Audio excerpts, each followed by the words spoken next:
Of the over 10,000 studies and scientific papers on EMF radiation and its effects on humans, this one's particularly notable because a couple of reasons. One, it was done basically by the US government. Its purpose was to find out how cell phone frequencies might affect mice and rats over time.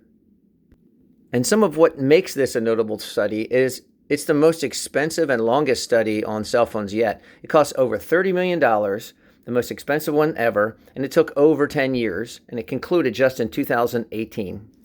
And the levels of radiation used in this study was 1.5 to 1.6 watts per kilogram. That's a SAR rating. And the SAR rating of 4.0, FCC says, is not safe to go over.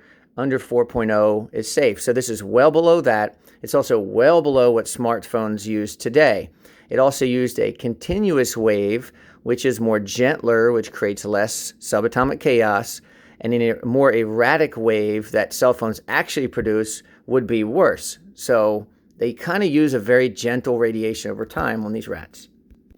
And many people consider this pretty legitimate study because of the cost and the time. And it's also done by the National Toxicology Program, which was created and located at the National Institute of Environmental Health Sciences, which is a federal government agency. It was also published at the National Institute of Health.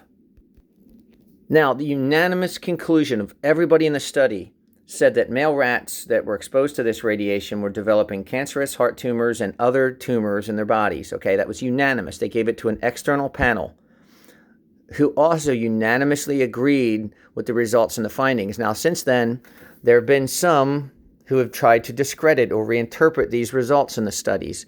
And that's a shame because there are parties out there that are interested in not telling you that this stuff could be potentially harmful.